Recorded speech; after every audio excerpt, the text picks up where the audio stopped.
Good morning, Mr. Habeeb Khan, and Good welcome morning. Good morning. to FOB.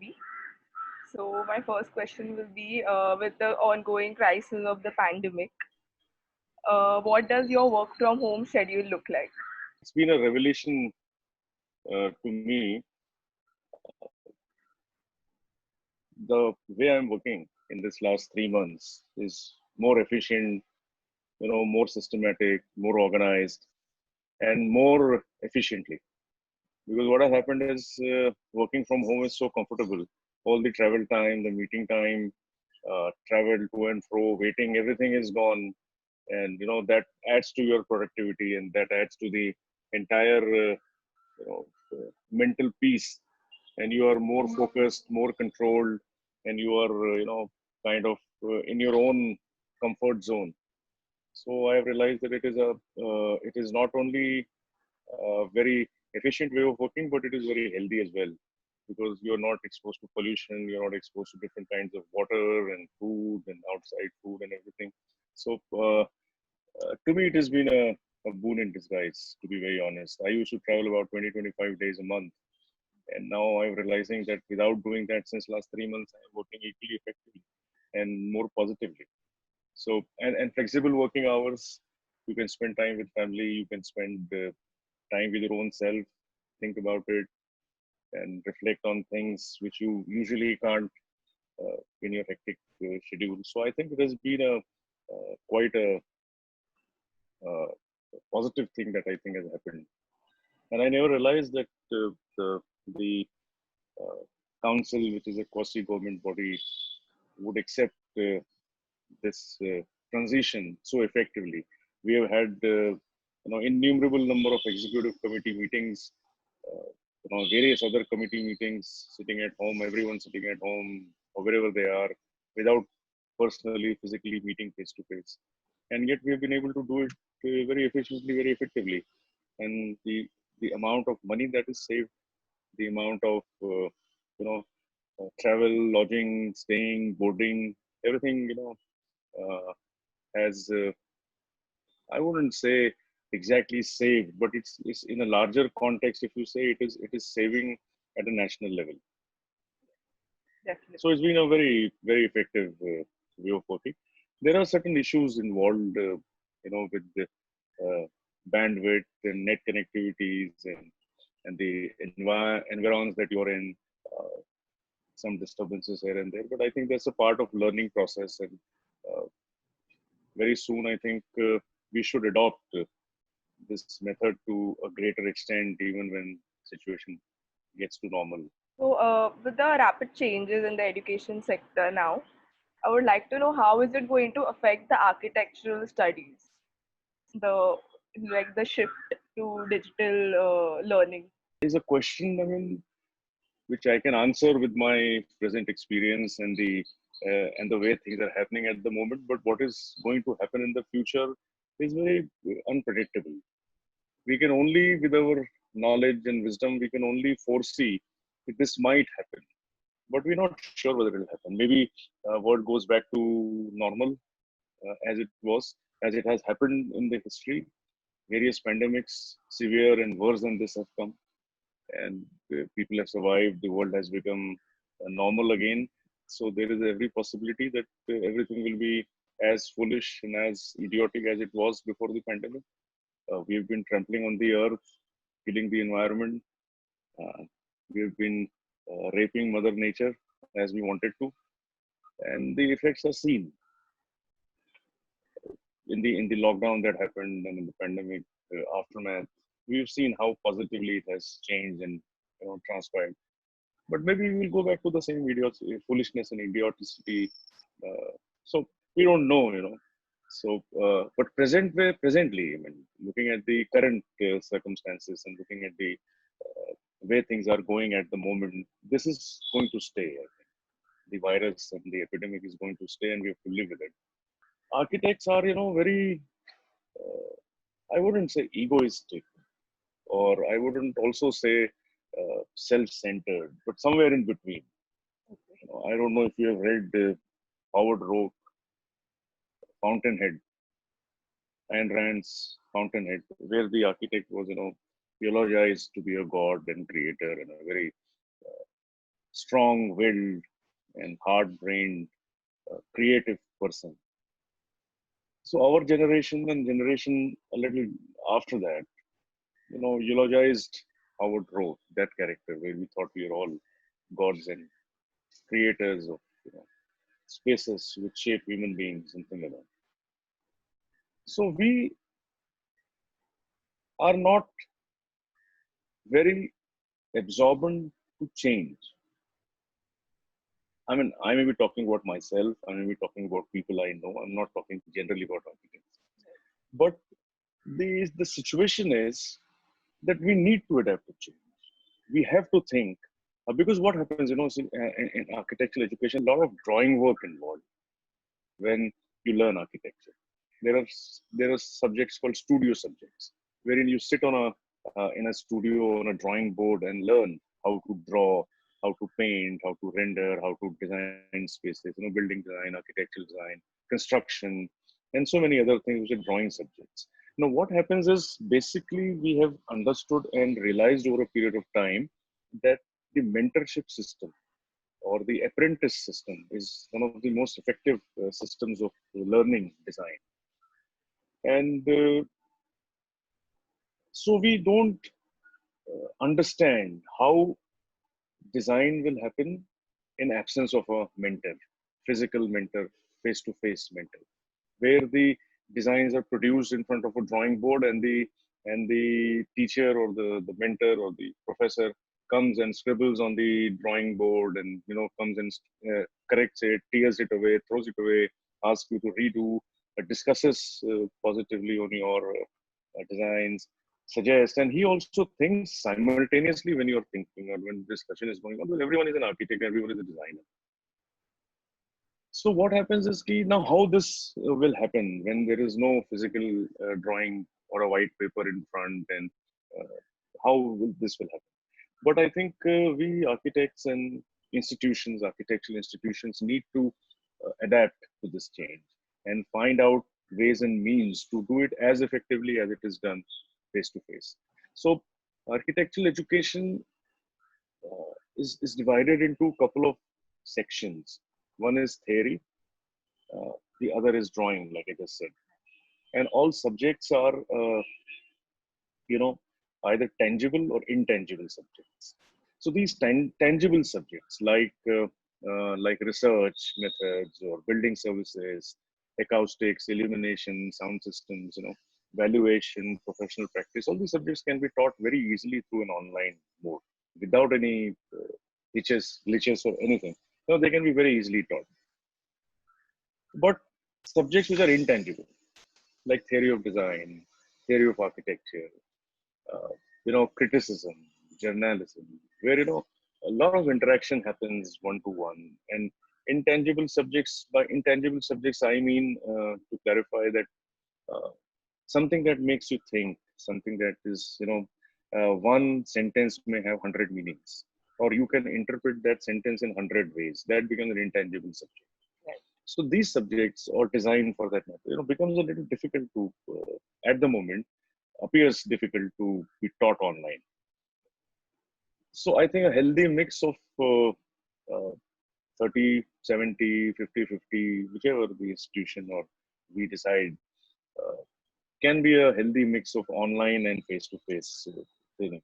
But I still feel that education, the academia needs to research and find out, and also develop softwares which are conducive to architecture learning. Up till very recently, architects and architectural students used to only do architecture and at the most urban design, landscape. But now the fields have opened up, and a lot of architects are becoming politicians and administrators, bureaucrats. Uh, Most of them are also going into software development and user interface designs and so on and on. So the idea is that we need architects to develop software, to write software which is conducive to architecture learning.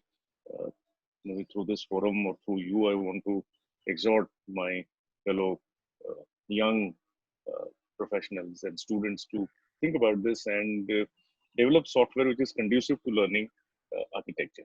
And that will be a great service to the incoming generations and generations to come. Because right now the softwares are not oriented, because no one thought that this will happen. So if that happens, I think it'll be a great help.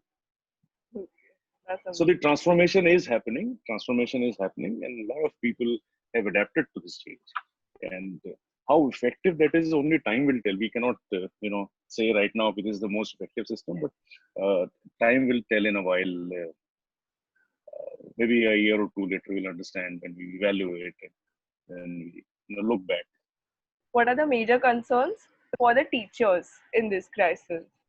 Like, if we don't have the conducive app for students, so what are the teachers saying at this point?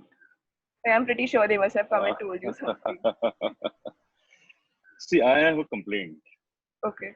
I have a complaint against uh, the society in general.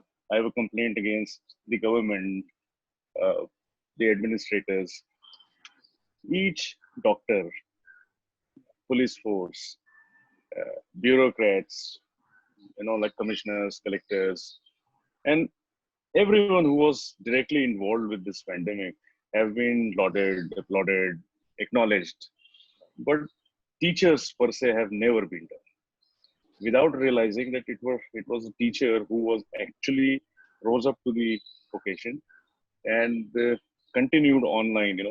All uh, they didn't let the chain break. The thread was continuous. They just quickly adapted, staying at home, taking care of the kids and the family, cooking, cleaning, washing. The maids weren't there, and still taking classes with all the possible disturbances and all possible adjustment of schedules. Yet they rose up to this occasion. And I mean, I'm not only talking of architectural teachers, but teachers across, uh, cutting across fields. They have done this job, and we need to acknowledge that they have really, really, risen up to this occasion. But I think the fraternity of teachers is uh, looking at this as a temporary phase, as a phase which will go away and we'll get back to normal. But I think that we should not, because of a couple of reasons. Apart from the pandemic and the virus being here and we getting to the new normal, so-called new normal, but we should think about this positively. If we adapt this system via regulation or via laws or policies or whatever, and if we are able to adapt this system effectively, and we are able to innovate and find out newer methods and more creative ways of effectively teaching what we were teaching face to face. Imagine the kind of saving that you will have in infrastructure. Imagine the kind of saving that you will have in terms of your consumption of electricity, water, and travel and petrol, and so many other things. If we are able to do this, we will be, you know, a step higher in our evolution, country as a whole, society as a whole. Uh, if even if you're able to take 30% of the load online, then you are able to save 30% time that a student will use in your institute. I can, you know, duplicate my resources. I can use the same infrastructure for something else, be a little more effective, creative, and so on and on. But things like a workshop where an architectural student learns to make a model or do smithy, carpentry, joints, and everything.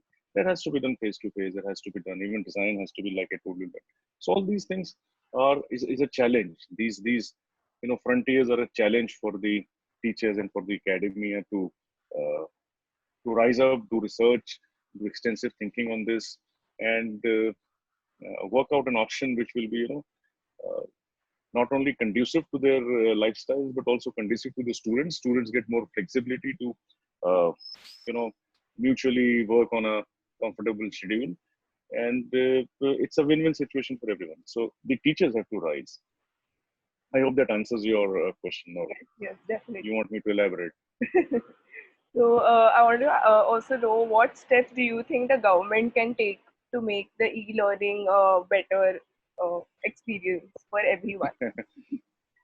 See, the problem with our society, humans in general, not only architects, but humans in general, is to wait for deliverance. We wait for a prophet to come, a Jesus to come, a Buddha to come and tell us what you can do for us, without saying what we can do for you. We need a leader. We need a someone to hold our hands and say, "This is, this is what you should do." The government can work out policies. The government can work out effective framework, but it is for us to implement.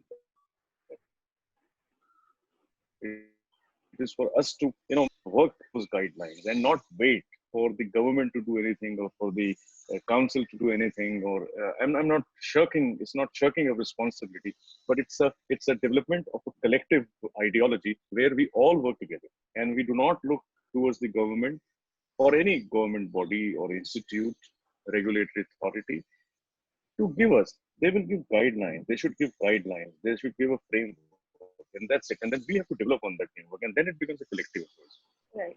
The only thing government can do, which I feel the basic, is to provide good connectivity, good bandwidth, and good internet, and that's it. And of course, give guidelines. We've been issuing advisories. We've been giving guidelines. Government has been doing. Every department, every regulatory authority has been doing it.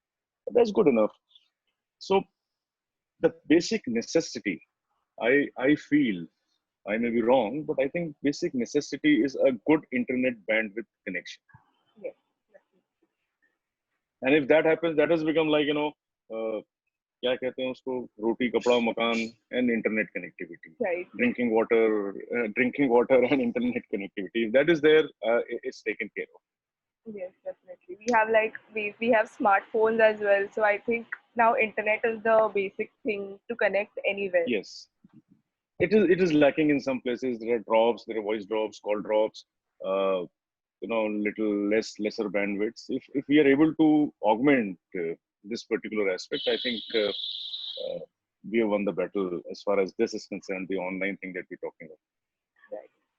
So, what would you like to advise the students, teachers, and parents about, like what they should be like? They are all it's a chaotic situation for everyone. Everyone's not taking it well, like with no accessibility, and they're thinking about their future, like what's gonna happen in their careers. So, what would you like to advise everyone?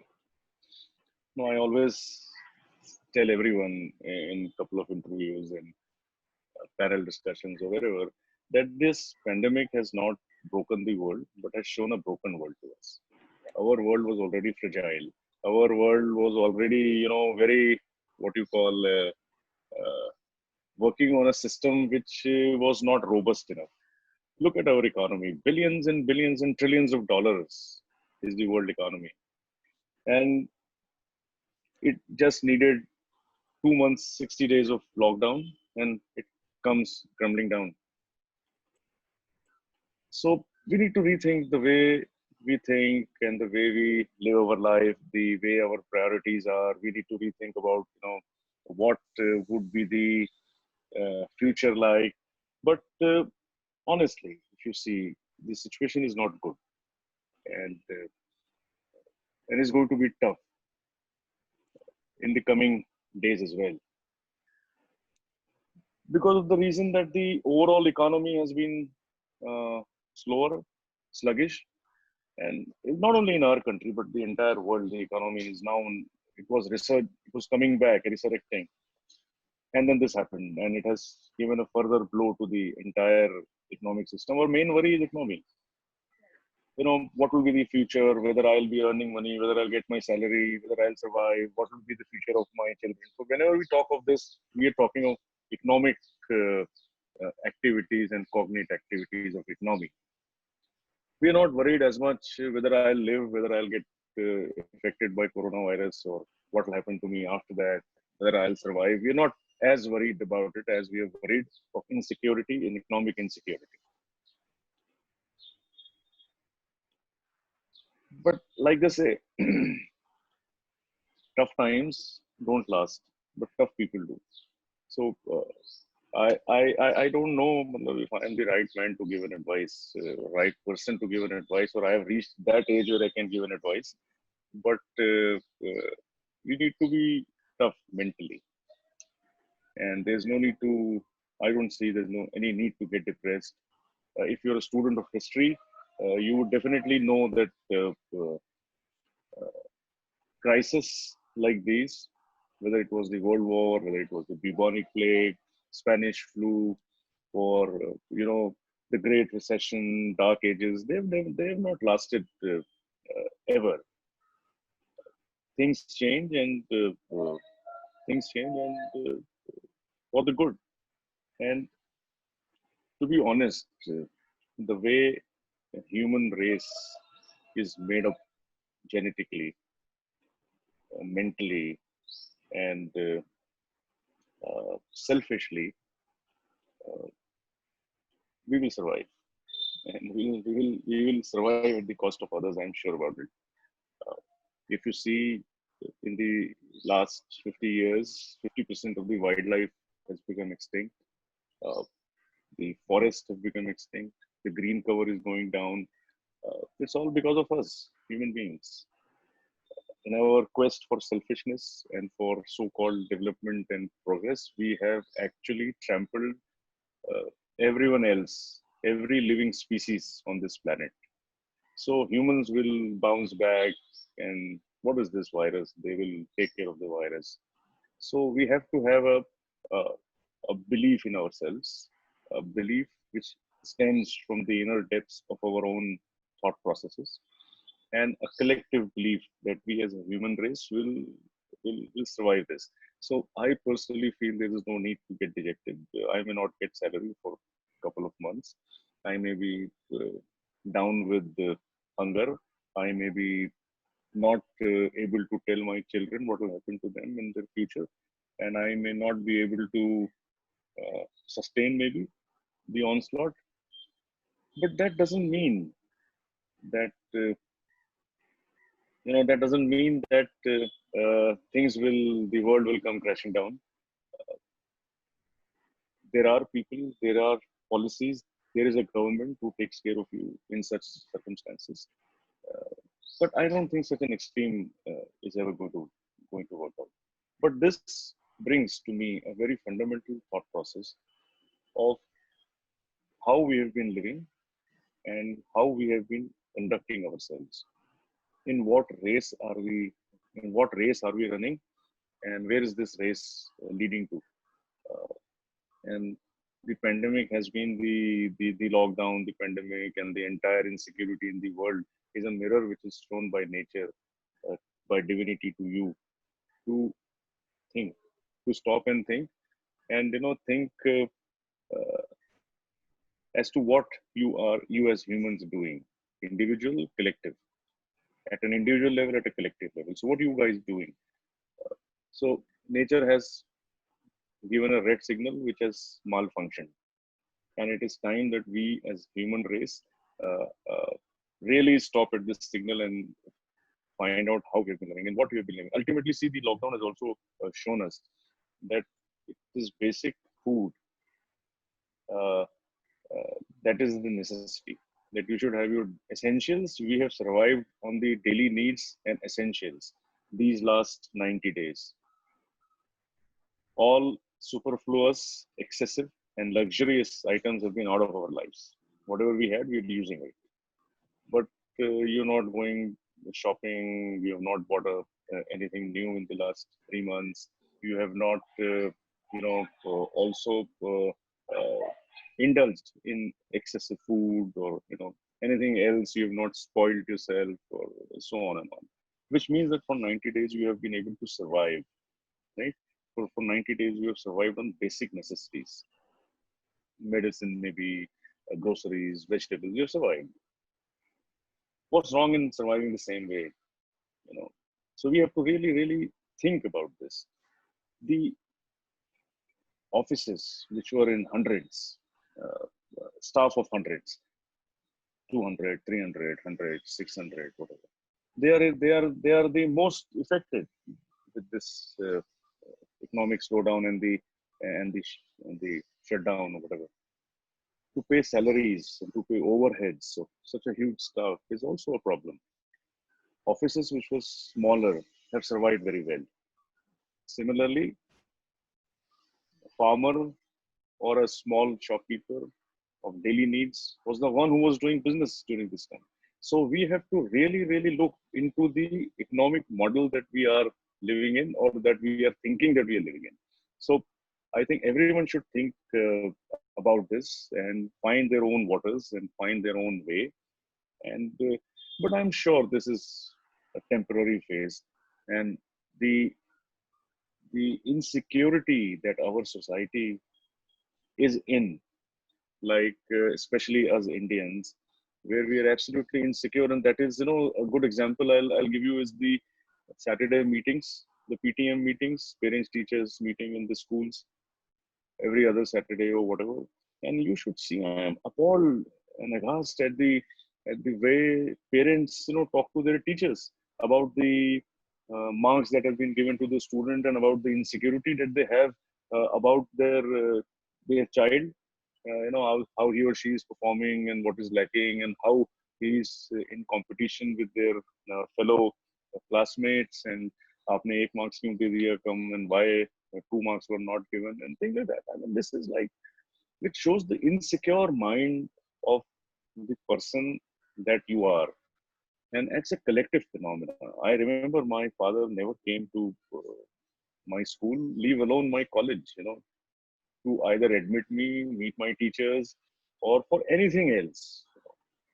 Things have changed, and that the insecurity has changed. So we have to remove this insecurity from within, and be secure in our thought process. And that will take care of the entire crisis that we're going through. So basically, we have to like concentrate on quality living Of over course, you like have to. And like now, quality living is not, actually, quality living is not, sitting in an air-conditioned atmosphere and sitting on your Italian sofas. Quality living comes in the mind, and that quality living has to be in the mind. It has to be intrinsic. Then things will change. And look at this air conditioner we're talking of. We have spent crores after air conditioning our premises, making comfort levels. And now we are told that don't use air conditioners because that's very harmful, and that's very unhygienic, and that there's a possibility of the virus spreading through that. I said, come on, I mean, how come our lives have become so susceptible that an air conditioning atmosphered machine is willing to transmit that virus, is capable of transmitting that virus? Was it not so 10 years ago? Was it not so yesterday before the pandemic broke? That means we were living in an unhealthy atmosphere in those cocooned air conditioned spaces all these lives, and we were surviving, right? So this is a paradox that we need to remove from our lives. the luxury, like all these air conditioners, and they produce, I think, some CFCs which affect the ozone, and which has affected the ozone layer many like 10 years back, but we did not think of it at that point. But something that is, giving a danger to our life, that is when we are thinking that, oh, now we have to cut down on luxury. That's how that's how selfish we have become. Yes. We never bothered the CFCs or the carbon footprints that you're talking of. Did what to other species? But when it started affecting us, we are worried. We have become the lords of the earth, forgetting that we are a very small uh, contributor in the entire ecosystem. So so that's the selfishness of the human race. Definitely. So I hope like people see this interview and they get some change in their lives, and give No, a no, contribution to living for that better. I need to be a modern day Baba saint. No, no, not at Grow my all. hair further, and I think educators have a lot of potential in leading. So definitely, like yes. this is the reason why we have got this platform, so that educators can tell people like where we are going wrong and how we can change in day-to-day life. So yes, Right. And we need to, I mean, and educators are the conscious keeper of the society. yes, So they are the conscious keepers. So they need to take the lead and do research. There's no research happening. There's research happening on the people are running after the vaccine, people are running after, isolating the virus and things like that. But no one is running after now what happens psychologically to the society. What is the way forward? What is the human comfort zone that will happen? What is the new normal? We need to study, we need to analyze, we need to do research. And that's what the academia needs to do now.